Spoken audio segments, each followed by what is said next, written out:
The Man Who Have the Elephant. Lanjutan dari Iblis Menggugat Tuhan. Bab 1. Aku terlalu banyak minum. Anggur ini seperti banjir Nuh, menenggelamkanku, haus akan darahku. Aku terenyak mendengar kata-kata iblis yang menggema di telingaku. Aku sebagaimana telah diciptakan Tuhan, kata iblis. Kalau saja aku sudi bersujud kepada Adam, aku akan tetap menjadi pimpinan para malaikat yang paling dekat dengan singgasananya. Aku akan meminta Ibrahim membebaskan Ishak. Aku akan menyelamatkan Hagar di belantara gurun. Aku akan memberikan kabar pada Zakaria tentang kelahiran Yunus, dan pada Maria tentang kelahiran Yesus. Aku akan menyampaikan firman Tuhan kepada Muhammad. Semua ini adalah milikku sebagai harga setundukan kepala. Gara-gara setundukan kepala, aku diusir dan menjadi makhluk yang paling jauh dari singgasananya. Sebagaimana bentuk dan sosoknya, segala pertimbangannya tak dapat dinalar pikiran manusia. Kebesarannya tak terlukiskan oleh kata-kata apa yang dahulu Musa panjatkan kepadanya. Izinkan aku melihatmu, jiwaku akan merasa lega tatkala melihatmu, dan segala keraguanku bakal lenyap dengan memandangmu. Malaikat Tuhan berkata padanya, kau tak akan sanggup melihatnya. Tapi bila kau tetap bongkahan gunung di sampingmu, dia akan menampakkan sebagian saja dari keindahannya. Jika gunung itu tetap tegak berdiri, kau dapat melihatnya. Musa memaku pandangannya ke gunung itu. Tatkala Tuhan menampakkan dirinya, gunung itu pun runtuh seketika. Musa tersungkur jatuh dan berkata, ampuni aku. Malaikat Tuhan berkata, andai dia menampakkan sebagian kecil lagi dari keindahannya, niscaya dunia ini sudah runtuh seperti gunung itu, dan tamatlah riwayat seluruh makhluk hidup di muka bumi. Jangan samakan pikiran kalian, perasaan kalian, persepsi kalian, dan mengatakan bahwa semua ini berlaku pula padanya, bahwa dia memiliki pikiran seperti pikiran kalian, perasaan seperti perasaan kalian, dan pertimbangannya sama dengan pertimbangan kalian. Itu adalah anggapan yang sangat bodoh. Justru sebaliknya, pikiran kalian, perasaan kalian, persepsi kalian merupakan jelmaan eksistensinya, dan eksistensinya adalah bukti atas diri kalian. Jadikan diri kalian sebagai wujud keberadaannya, tanda-tandanya hidup dalam diri kalian. Momen pengetahuan mendalam yang muncul dengan sendirinya ini merupakan salah satu tanda keberadaannya. Kalian adalah teman-teman terkasihku. Hutan-hutan dan ladang-ladang yang kalian lukis menorehkan darah dari hati yang berdenyut. Siapa yang akan menghargai kuasnya? Musik yang kalian mainkan membebaskan burung dalam sangkar jiwaku. Siapa yang akan memuja instrumennya? Syair-syair yang kalian tulis membakar semangatku. Siapa yang akan memuji penanya? Cahaya akal kalian membuyarkan kegelapan, menyiksaku. Dalam diri kalian masing-masing, kutemukan jejak kehadirannya. Karena semua ini adalah tanda-tanda yang berasal dari kalian, sebagaimana alam semesta berasal darinya. Sifatnya tak terlukiskan sekalipun oleh analogi. Memang para nabi mengajarkan analogi. Orang-orang menerima analogi-analogi itu sebagai kebenaran harfiah atau kebohongan belaka. Tapi analogi-analogi itu tidak termasuk keduanya berdasarkan tolak ukurnya. Apa yang kita ketahui tentang kebenaran atau kebohongan? Jangan terlalu dalam memikirkan semua itu. Sebaliknya, biarkan diri kalian menjadi analogi itu sendiri. Cuma ini yang menghubungkan kalian dengannya. Dia adalah hasanah tersembunyi yang terbalik, yang berharap dikenalinya. penuhilah hati kalian dengan perbendaharaan kerajaannya, dan kalian akan menemukannya. Hari ini aku melihat bulan di hari pertama Ramadan, berbentuk irisan di cakrawala, bak sebuah perahu karam di tepi pantai pada suatu senja. Terendam air, tenggelam di antara bebatuan merah dan emas, laksana bulu mata lentik bidadari. Bagaikan pedang Ahmad, luka terakhir Yesus. Kalian telah mendengar nyanyian bulbul dan telah belajar bernyanyi. Tahukah kalian dengan kegembiraan macam apa dia menyanyi, atau dengan kesedihan macam apa? Ataukah kalian menyuarakan nada-nada tanpa memahami maknanya? Jika kalian belajar membaca ayat-ayat suci Al-Quran dalam bahasa Arab, tapi tidak memahami bahasa Arab, suara lantunan ayat-ayat mulia itu hanyalah keriuhan tanpa makna. Doa orang yang berdoa dengan bahasa yang diketahuinya lebih baik daripada sekedar meniru. Iblis adalah pembicara ulung dan makhluk pertama yang berpikir dengan analogi. Dia membandingkan dirinya dengan Adam dan berdalih, aku terbuat dari api sedangkan dia dari debu. Akibat analogi ini, betapa jauhnya dia terjerumus. Dia bahkan terjerumus selamanya. Musa adalah sosok yang gagap. Dia berkata, biarkan Harun berbicara atas namaku. Dia akan menyampaikan kepada orang-orang apa yang engkau wahyukan padaku. Dia tidak berkata, Harun akan mengungkapkan kemauanku sebagaimana aku mengungkapkan kemauanmu. Ia akan menjadi diriku sebagaimana aku adalah engkau. Musa berkata dalam hati, dalam analogi itu terdapat kebenaran, tapi Bani Israel takkan memahaminya. Analogi itu ibarat kompas bagi yang tersesat. Tatkala kalian telah sampai di tujuan, singkirkan itu.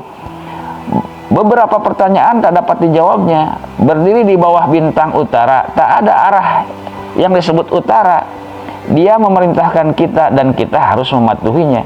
Dia telah menyingkapkan secuil misterinya lewat analogi yang memungkinkan kita melihat sepintas selalu keindahannya. Melalui analogi, dia mungkin menarik kalian hingga mendekat, tapi meskipun kalian melihat wajahnya namun tidak mematuhi perintahnya, niscaya kalian akan tersesat. Jika kalian ingin digolongkan sebagai orang-orang beriman, pertama-tama perhatikan dengan serius perintahnya, dan baru sesudah itu pikirkanlah analoginya.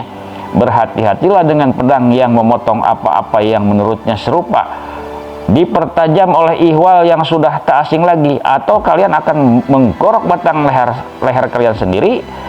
Analogi tidak memberitahu apa-apa yang dia kehendaki dari kalian. Buat apa kalian menyelam di kedalaman air yang berbahaya ini bila harta karunnya tak terangkat?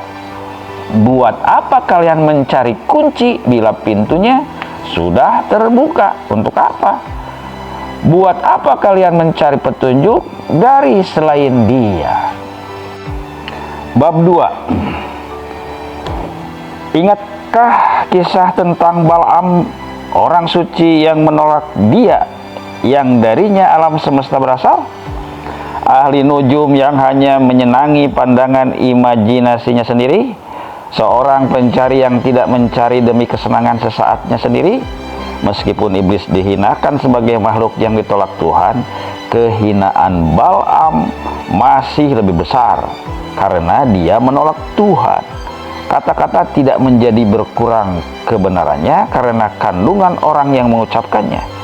Meskipun ajannya sah, Balaam adalah seorang muajin di menara kemunafikan.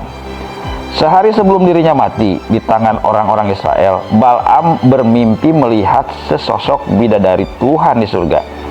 Dia melihat bidadari itu di halaman istana sang raja, mendengarkan para musisi yang tengah memainkan musik demi menyenangkannya.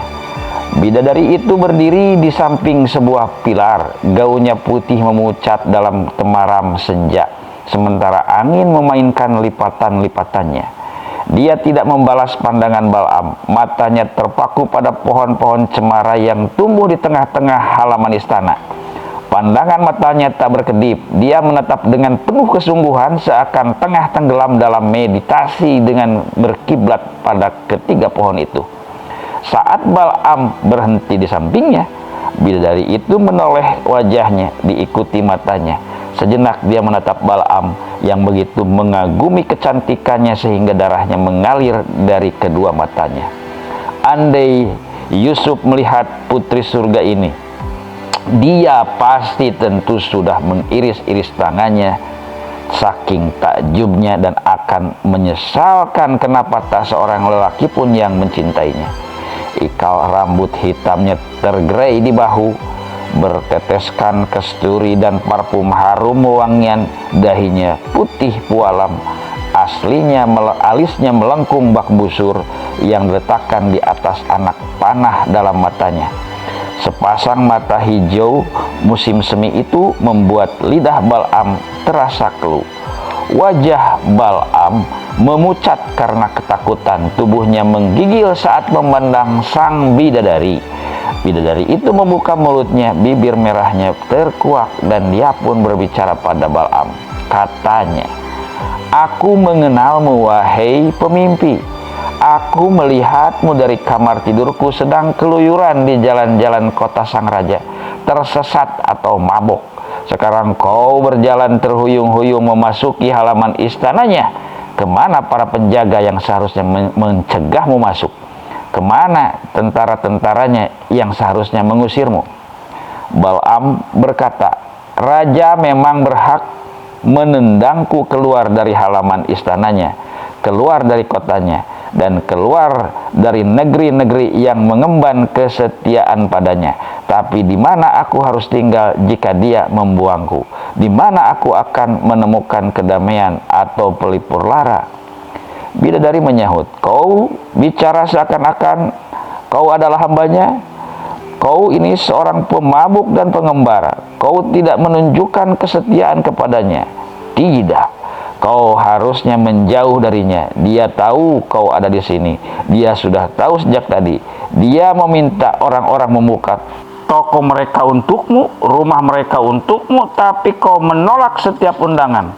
Kau memunggungi semua orang yang dengan senang hati mau menerimamu dan memberimu kedamaian atau pelipur lara. Sekarang kau datang kemari dan kau berkeliaran di halaman istananya." "Aku tidak ingat kalau ada orang yang membukakan pintu untukku," ujar Bal'am. "Aku menemukan pintu-pintu terbuka dan aku mengambil makanan dari toko-toko orang lain. Aku bukan tamu tapi pencuri." Bidadari berkata, "Kau berlagak alim dan menyesal. Dia telah memberitahuku soal keadaanmu. Sekarang kau bahkan mencuri sedikit dari lemari makanannya, tapi kau masih saja tak mau berterima kasih. Tapi sang raja telah menahan kemurkaannya. Barangkali dia membayangkan suatu hari kau akan mengetahui hakikat kesalehan dan penyesalan. Tapi bagimu, janji ini pun terdengar seperti kelonggaran hukuman. Di dalamnya kau menemukan satu alasan untuk meneruskan kebiasaan mabukmu dan perbuatan-perbuatan busukmu yang keterlaluan. Jijik hatiku membayangkan apa yang telah kau lakukan. Tapi dia telah memintaku untuk mengatakan sesuatu padamu. Jika aku mengganggumu, biarkan dia sendiri yang mengatakan padaku," tukas Bal'am. "Dia hanya berbicara dengan hamba-hamba dekatnya," kata bidadari. "Dia juga berjanji untuk tidak berbicara dengan manusia yang panah untuk beberapa waktu yang ditentukan. Dia tak pernah mengucapkan sepatah kata pun sampai manusia tidak berbalik melakukan perbuatan-perbuatan keji. Dia akan bicara sedikit padaku dan kepada mereka yang sudah lama mengabdi kepadanya. Bagaimana bisa kau yang tak pernah mengabdi kepadanya walau sedikit pun ingin menuntut perhatiannya?" Bal'am berkata, "Apakah caci makimu ini merupakan pesannya?" "Kau masih tidur?" tanya bidadari. Bidadari berbalik bertanya, "Akankah kau pernah terjaga? Tak pernah ada yang menganiayamu, tak ada yang mengusirmu. Dia telah mengawasimu dan menyelamatkanmu dari mara bahaya. Jika aku melatih seekor anjing, memberinya makan, mencintainya dan merawatnya, tapi dia malah menggigitku, maka sudah sewajarnya aku menyalahkan anjing itu." Balaam berkata, "Celaannya merupakan sebuah gigitan bagiku. Tatkala aku mendengar panggilannya, aku malah lari darinya. Cinta dan kasihnya membuatku malu. Dia letakkan perasaan itu di hatiku untuk membuat jauh darinya. Keluyuran di jalan-jalan ini dan menunggu untuk mempersiapkan diriku menghadapi hari ketika rasa maluku tidak akan mampu mencegahku berada di hadapannya." "Kau seharusnya malu," ujar sang bidadari. Dia membentangkan kedua lengannya pada Balaam dan memegangi wajahnya. "Meskipun demikian, dia mencintaimu dan aku mencintaimu. Kau bilang kami menolakmu, tapi kaulah yang menolak kami, dan kami adalah sosok-sosok yang senantiasa menunggu." Balaam nyaris tak sanggup berkata-kata. Suaranya tercekik. Dia berbisik, "Apa pesannya?" Bidadari itu mengecup wajahnya, dan tinta pena ini pun sudah mengering. Bab 3. Hati yang tak berperasaan ini takkan tahu bagaimana caranya merasakan bila dia dekat, dan yang lain tak ada yang nyata. Ketika orang-orang Israel sudah di depan pintunya, Balaam berteriak, "Di padang pasir ini aku meragukan dan mencela Tuhan. Ular berbisa telah meracuniku. Di mana panji Musa? Izinkan aku melihatnya barang sejenak, dan barangkali aku akan hidup." Keledai Balaam melihat malaikat Tuhan dan menyingkir, meskipun Balaam memukulnya 3 kali. Saat Tuhan membuka mata Balaam, dia meratap sedih, jatuh tersungkur, dan menekankan wajahnya ke tanah yang kering, membasahi gurat-guratnya dengan air mata. Dia melihat malaikat Tuhan bersinar seperti mentari seraya memegang sebilah pedang berlapiskan perunggu. Malaikat Tuhan berkata, "Andai keledaimu membawamu kepadaku, aku sudah memenggal kepalamu. Binatang ini menyelamatkan hidupmu, tapi kau malah membalasnya dengan pukulan-pukulan penuh amarah." Balaam menyahut, "Dalam kejadian ini ada banyak makna bagiku untuk disingkap." Malaikat Tuhan berkata, "Lebih baik kau bertobat ketimbang menggunakan akalmu. Tuhan telah memberiku wawasan dan membukakan mataku sepanjang perjalanan ke Moab. Dia membekaliku dengan kebijaksanaan dan menyelamatkan hidupku. Aku adalah nabinya," ujar Balaam. Malaikat Tuhan berkata, "Kau seorang ahli nujum. Tuhan tidak punya nabi berhati kafir." Balaam memprotes, "Tuhan bicara padaku dan melalui diriku. Dia memberkahi dan mengutuk siapa saja yang dia mau." Malaikat Tuhan berkata, "Ini juga berlaku bagi iblis." Raja Moab menyuruh Balaam mengutuk Israel. Balaam pergi ke sebuah bukit gundul. Lalu Tuhan mendatanginya dan menyampaikan firman-Nya melalui mulut Balaam. 4 kali Balaam mengulang firman Tuhan dan dipenuhi dengan roh Tuhan, tapi tak lebih. Saat Israel menaklukkan Moab, mereka menodongkan pedang kepada Balaam. Meskipun Balaam mengatakan firman Tuhan yang benar, dia tak mematuhi perintah Tuhan dan hancur karenanya. Ketika Balaam mengunci dirinya menunggu orang-orang Israel datang untuk menggiringnya pada kematian, bidadari itu muncul lagi di hadapannya seperti dalam mimpinya. Bidadari itu berkata, "Karena ajalmu menjelang, kau mengucapkan sumpah dan mengumbar janji-janji pada Tuhan agar Dia mau menyelamatkanmu. Untuk apa? Untuk hidup sebagaimana selama ini kau hidup? Kau tersesat dalam belantara nafsu." Tidak, bukan tersesat, karena nafsu adalah satu-satunya keyakinanmu. Pemuasan nafsumu adalah satu-satu tujuannya. Kau mengaku tidak mampu mendekati singgasananya untuk mengabdi kepadanya, bahwa rasa malumu mencegahmu melakukan itu, padahal ini masih mungkin. Sementara pencarianmu untuk memuaskan dahaga nafsu hanyalah sia-sia belaka. Puaslah dengan tempatmu bersamanya, karena tempat itu mulia. Raja-raja mati dan esok raja-raja lain akan memegang kunci kekayaan mereka. Tapi kekuasaanmu bersamanya adalah kekal. Berkat bantuannya kau tidak terhalang, tidak sedetik pun. Bangunlah dari mimpimu. Balaam berkata, jika aku melepaskan diri dari rasa kantuk ini, aku mungkin melihat apa yang telah kulakukan dalam tidur yang lalai. Aku telah melumuri hatiku dengan minyak rasa malu. Lenganku, tanganku terkulai dalam ketakutan terhadap apa yang telah kuperintahkan untuk mereka lakukan. Aku mungkin bisa menyembunyikan rahasiaku dari manusia, tapi bagaimana aku mampu menutupi dari Tuhan? Memangnya siapa aku sehingga harus mengucapkan sepatah kata demi mengemukakan maksudnya? Aku tak punya hak untuk bicara. Aku harus memotong lidahku tanpa lidah ini kembali mencemarkan namanya. Iblis menyembah Tuhan selama 700.000 tahun. Berkat setiap ibadahnya, Tuhan meletakkan satu bintang di langit. Namun demikian, iblis tetap saja diusir karena satu kesalahan. Pelanggaran-pelanggaranku melebihi ibadah-ibadahnya. Bagaimana mungkin aku berharap diakui di istana Tuhan atau diterima di haribaannya? Siapa aku baginya? Entah diterima atau ditolak, aku bukanlah apa-apa. Bidadari pun berkata, mengapa kau menanyakan sebagai tebusan bagi keyakinanmu apa-apa yang kau pahami?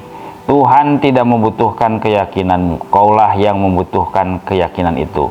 Tapi kau menuntut hadiah darinya karena menerima apa yang dia berikan secara cuma-cuma. Kau ibarat meminta dokter untuk menyembuhkan penyakitmu, lalu menuntut pembayaran darinya atas pengobatan yang dilakukannya. Balaam berkata, sudah sangat terlambat bagiku untuk bertobat. Firman-Nya ditulis di atas kertas, putih, bersih, dengan bagian-bagian disulap emas. Kata-kataku tergurat dalam debu. Bandingkanlah keduanya. Dalih apa yang akan kubawa ke hadapannya? Tak ada dalih yang layak. Dia mengatur sesuai kemauannya, dan aku tidak dimintai pendapat. Bidadari berkata, cinta kepadanya adalah ujiannya terhadapmu. Kau mungkin lebih menyukai hukuman yang ditimpakan pada putra-putra Kusoi, tapi pilihan bukan di tanganmu. Ingatlah kisah para tentara bergajah. Bab 4. Melalui sebuah perjalanan amat jauh melewati daerah yang tidak ramah, kau mungkin tiba di Mekah. Kota itu dengan rumah suci di tengah-tengahnya panas dan berdebu. Dalam kenangan lama, kota itu adalah sebuah perkampungan tandus para semi pengembara di sebuah lembah yang terpencil. Makkah menyediakan air minum untuk orang-orang terlupakan itu, tapi tak punya apapun untuk diolah. Namun demikian, persediaan air yang amat sedikit itu masih mencukupi. Para pengembara yang pindah ke hamparan gurun pasir berdagang di Mekah dan beribadah di sana. Beberapa suku bahkan berdiam di sana. Orang-orang datang dan pergi, mendapatkan dan menghabiskan harta di lembah itu. Kusoi dan putra-putranya tinggal di sana. Untuk sementara waktu mereka menjadi penguasa lembah itu. Mereka menguasai air dan memelihara rumah suci kuno yang berdiri di tengah-tengah perkampungan mereka. Orang-orang menceritakan kisah-kisah klasik tentang Makkah. Adam membangun rumah suci pertama untuk Tuhan di sana. Ibrahim dan Ismail menemukannya lewat penggalian. Mereka membangun kembali rumah suci itu di atas pondasi lama. Namun kisah-kisah ini pertama kali diceritakan oleh komunitas terbatas Yahudi di gurun pasir itu. Kemudian diadopsi oleh orang-orang Arab penyembah berhala. Tidak pernah sampai ke telinga para raja dan kaisar di negeri-negeri jauh yang makmur. Son'a di Yaman dapat ditempuh dengan perjalanan panjang ke selatan. Konstantinopel lebih jauh ke utara. Namun keduanya adalah kota-kota yang bersinar oleh gemerlap cahaya kemuliaan. Sementara Mekah berkelip suram di tengah-tengah gurun pasir yang tandus. Pada abad-abad pertengahan, rumah suci itu yang telah dibangun kembali oleh pemimpin Yahudi ambruk karena diabaikan. Dengan agama Ibrahim terpuruk menjadi dongeng-dongeng tak masuk akal, sementara rumah suci itu didiami berhala-berhala batu hingga Hubal, Lata, Uja, dan Manat, serta 100 sesembahan lainnya. Namun demikian, rumah itu tetap milik Tuhan dan nabinya Ibrahim. Keunikan dan keesaan menjadi Tuhan menjaga tempat kediaman sesembahan-sesembahan ini, batu-batu tak berdaya yang dihubung-hubungkan manusia dengan kekuasaannya. Rumah suci itu kecil, tertutup di 4 sisi, tapi tempat tanpa atap. Di dalamnya penduduk Mekah melakukan gambar-gambar berhala-berhala dan anak-anak panah untuk ramalan. Kusoi membangun sebuah tembok rendah di sekeliling rumah suci itu. Ruang antara tembok ini dan pintu masuk menuju rumah suci tersebut hijir. Di zaman Kusoi mereka berkurban untuk berhala-berhala mereka di sana. Sepanjang generasi ke generasi pertengahan, hijir nyaris menjadi sekeramat interior rumah suci ini. Orang-orang bersembahyang di sana, bahkan beberapa di antaranya tidur di sana. Di hijir, Tuhan mengabulkan impian dan bayangan manusia. Salah seorang yang bermimpi adalah Abdul Muthalib, cicit dari Kusoi. Al-Muthalib yang dijuluki Syaibah tinggal di kota Mekah dan akhir hidupnya di sana menjadi sesepuh para penduduk serta pemimpin sukunya. Namun sebelum menjadi orang terkemuka, Syaibah menghabiskan waktunya merawat rumah suci itu sebagaimana yang telah dilakukan para pendahulunya. Dia tidur di hijir dan mendapat mimpi-mimpi aneh dalam naungan rumah Tuhan itu. Dia memimpikan Ibrahim dan Ismail. Dia memimpikan pembangunan rumah itu dan dia memimpikan sumur yang terlupakan. Dalam mimpi itu, Sarah mendesak Ibrahim mengasingkan Hajar dan Ismail. Ibrahim berkata kepada Tuhan, "Engkau telah memberiku Ishak, tapi Ismail juga putraku." Malaikat Tuhan berkata kepada Ibrahim, "Kau harus mengorbankan Ismail demi Sarah. Aku akan menunjukkan kepadamu kemana harus membawa anak ini dan ibunya." Maka Ibrahim pun membawa Hajar dan Ismail ke lembah terpencil ini. Dia meninggalkan mereka di dekat pohon-pohon berduri di atas pondasi rumah suci tempat Adam pertama kali membangunnya untuk menyembah Tuhan. Ini terjadi sebelum Ibrahim dan Ismail membangun kembali tempat ibadat itu. Pada waktu itu Ismail sangat kecil. Ibrahim berbicara pelan pada Ismail, mengecup keningnya dan memeluk Hajar, memohon agar Tuhan melindungi mereka. Setelah Ibrahim pergi, Ismail merasa kehausan. Hajar meninggalkan putranya untuk mencari air, tapi dia tak menemukan apa-apa untuk diminumkan kepada putranya itu. Sambil menangis, dia kembali ke tempat dirinya meninggalkan Ismail dan menemukan putranya sedang meminum air dari sebuah mata air kecil yang mengucur dari bawah tangan bocah itu. Hajar bertanya, "Bagaimana kau menemukan air ini?" Ismail menyebut, "Setelah aku minta minum kepada ibu, ibu meninggalkan aku. Maka aku memohon kepada Tuhan sebelum meninggalkan kita. Ayahku mengajariku sebuah doa untuk dipanjatkan. Dia berkata, mintalah dari yang maha pemberi dan apa yang kau minta akan dia beri. Dia berkata, panjatkan doa ini. Ucapkanlah, inilah kami, wahai Tuhan, inilah kami. Engkau tak punya sekutu dan Engkau yang berkuasa atas diri kami serta atas apa saja yang kami miliki." Dan sewaktu aku berdoa, mata air itu muncul dari bawah tanah. Hajar sangat takjub dan berpikir bahwa air itu pasti suci.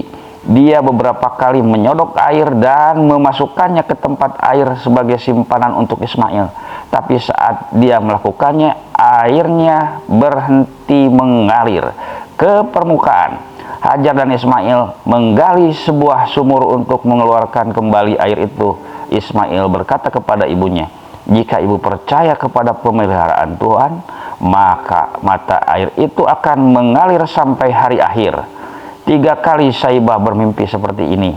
Dalam mimpi ketiga, sesosok malaikat muncul di hadapan Syaibah dan memerintahnya menggali sumur itu kembali di sebuah tempat tertentu tak jauh dari sana. Karena mereka yang masih hidup telah melupakan keberadaannya, sumur itu telah tertutup sepanjang generasi-generasi sebelumnya. Saibah menanyakan nama malaikat itu, namun sang malaikat berkata, "Aku adalah hamba Tuhan." Dan Saibah berkata, "Kau adalah makhluk suci, sosok malaikat." Di akhir mimpi ketiganya, Saibah bangkit dari hijir, kembali sebuah sekop kecil, dan menggali di tempat yang telah dirujuk oleh malaikat itu. Putra sulungnya Al-Haris membantunya menggali. Orang-orang menyangka mereka gila sampai sekop Saibah membentur bibir sumur itu saat dia memperhatikan sumur itu kepada mereka, dan akhirnya menemukan air. Di wibawa Saibah melambung di atas mata mereka. Saibah meminum air sumur itu dan berkata, "Ini kuasa Tuhan," dan masuk ke dalam rumah suci bersama putranya. Di sana dia bersujud kepada Tuhan meskipun dirinya dikelilingi oleh banyak berhala dan bebatuan dalam tempat ibadah itu. Saibah mengajari doa itu kepada rakyatnya. Dia berkata, "Inilah kami, wahai Tuhan, inilah kami. Engkau tak punya sekutu dan Engkau yang berkuasa atas diri kami serta atas apa saja yang kami miliki." Namun orang-orang tidak mengingat doa ini dengan tepat. Mereka sangat mencintai berhala-berhala mereka dan berdoa secara berbeda. "Inilah kami, wahai Tuhan, inilah kami. Engkau tak punya sekutu kecuali sekutu-sekutu milikmu. Engkau yang berkuasa atas diri mereka serta atas apa saja yang mereka miliki."